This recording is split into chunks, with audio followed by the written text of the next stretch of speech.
নমস্কাৰ, আপুনি চৰকাৰী জিঅ' টেগিং ঘৰৰ বাবে নাম দিছে নেকি? যদি দিছে তেতিয়াহ'লে আপোনাৰ নামটো জিঅ' টেগিং ঘৰৰ লিষ্টত আহিছে নেকি? আপোনাৰ নাম জিঅ' টেগিং ঘৰৰ লিষ্টত থাকিলেও এই দুটা কাম নকৰিলে নাপাব পাৰে টকা। আপুনি কোন দুটা কাম কৰিব লাগিব আজি মই এই ভিডিঅ'ৰ জৰিয়তে সকলো দেখাই আৰু বুজাই দিম। আৰু ভিডিঅ'টো শেষলৈকে সকলো কৈ দিম। গতিকে ভিডিঅ'টো অলপ স্কিপ নকৰি শেষলৈকে চাব। আপুনি যদি আমাৰ চেনেলত নতুন আহিছে তেতিয়াহ'লে চেনেলটো ছাবস্ক্ৰাইব কৰিবলৈ নাপাহৰিব। বন্ধুসকল, ফাইনেলি আহি গ'ল 2025-26ৰ জিঅ' টেগিং ঘৰৰ লিষ্ট। এই লিষ্টটোত আপুনি কেনেকৈ চেক কৰিব পাৰিব মই সকলো দেখাই দিম। গতিকে ভিডিঅ'টো শেষলৈকে চাব। আহক ভিডিঅ'টো আৰম্ভ কৰোঁ। ভিডিঅ' আৰম্ভ কৰাৰ আগতে আপুনি যদি জিঅ' টেগিং কৰা নাই তেতিয়াহ'লে আজি পঞ্চায়তৰ অফিচত যাই জিঅ' টেগিং কৰি ল'ব। তো এতিয়া আহক আমি ভিডিঅ'টো আৰম্ভ কৰোঁ। ভিডিঅ'টো আৰম্ভ কৰাৰ আগতে আপোনাৰ মোবাইলত ক্ৰোম ব্ৰাউজাৰটো ওপেন কৰি ল'ব। ক্ৰোম ব্ৰাউজাৰটো ওপেন কৰি লোৱাৰ পিছত তাৰপিছত আপোনালোকে ইয়াত টাইপ কৰিব PMAY। PMAY টাইপ কৰাৰ পিছত আপোনালোকে চাব এনেকুৱা পেজ এটা খোল খাইছে। ইয়াত ফাৰ্ষ্টৰ যিটো লিংক আহিছে ইয়াত ক্লিক কৰি দিব। ইয়াত ক্লিক কৰি দিয়াৰ পিছত আপোনালোকে স্ক্ৰল ডাউন কৰি তলফালে আহিব।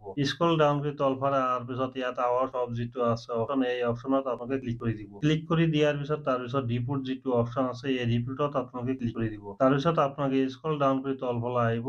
স্ক্ৰল ডাউন কৰি তলফালে অহাৰ পিছত আপোনালোকে ইয়াত চাব, ইয়াত এটা অপশ্যন আছে PMS ৰিপোৰ্ট যিটো অপশ্যন, এই অপশ্যনত আহি আপোনালোকে ইয়াত চাব 3 নম্বৰ যিটো অপশ্যন আছে বেনিফিচিয়াৰী ৰেজিষ্ট্ৰেশ্যন যিটো অপশ্যন আছে ইয়াত আপোনালোকে ক্লিক কৰি দিব। ক্লিক কৰি দিয়াৰ পিছত আপোনালোকে স্ক্ৰল ডাউন কৰি তলফালে আহিব। তলফালে অহাৰ পিছত ইয়াত আপোনালোকে চাবলৈ পাব ইয়াত ফাৰ্ষ্টৰ যিটো আহিছে PMAY, তো ইয়াত এনেকৈ থাকিব। তাৰপিছত দ্বিতীয় নম্বৰ যিটো অপশ্যন আছে প্ৰধানমন্ত্ৰী আৱাস যোজনা গ্ৰামীণ, তো এইটো আপোনালোকে এনেকৈ থাকিবলৈ দিবা। থাকিবলৈ দিয়াৰ পিছত ইয়াত আপোনালোকৰ ইছ্যুটো চিলেক্ট কৰি দিব। চিলেক্ট কৰি দিয়াৰ পিছত ইয়াত আপোনালোকে চেক কৰিব আপোনালোকৰ ডিষ্ট্ৰিক্ট যিটো আছে ডিষ্ট্ৰিক্টটো আপোনালোকে চিলেক্ট কৰি দিব। চিলেক্ট কৰি দিয়াৰ পিছত তাৰপিছত আপোনালোকে স্ক্ৰল ডাউন কৰি তলফালে আহি তলফালে অহাৰ পিছত আপোনালোকে ইয়াত চাব, ইয়াত এটা অপশ্যন আছে আপোনালোকৰ যিটো সাব ডিভিজনটো আপোনালোকে ইয়াত চিলেক্ট কৰি দিব। চিলেক্ট কৰি দিয়াৰ পিছত তাৰপিছত আপোনালোকে ব্লকটো চিলেক্ট কৰি দিব। ব্লক চিলেক্ট কৰি দিয়াৰ পিছত ইয়াত আপোনালোকে চেক কৰিব পাৰিব ইয়াত কেপচা কোডটো আহি গৈছে, তো আপোনালোকে ইয়াত কেপচা কোডটো বহাই দিব। তো কেপচা কোডটো আপোনালোকে ইয়াত প্লাছ মাইনাছ কৰি বহাই দিয়াৰ পিছত আপোনালোকে অলপ সময় ৱেইট কৰিব লাগিব। অলপ সময় ৱেইট কৰাৰ পিছত চাব ইয়াত আপোনালোকৰ লিষ্টৰ ডিটেইলছ আহি গৈছে। তো ইয়াত আপোনালোকৰ নাম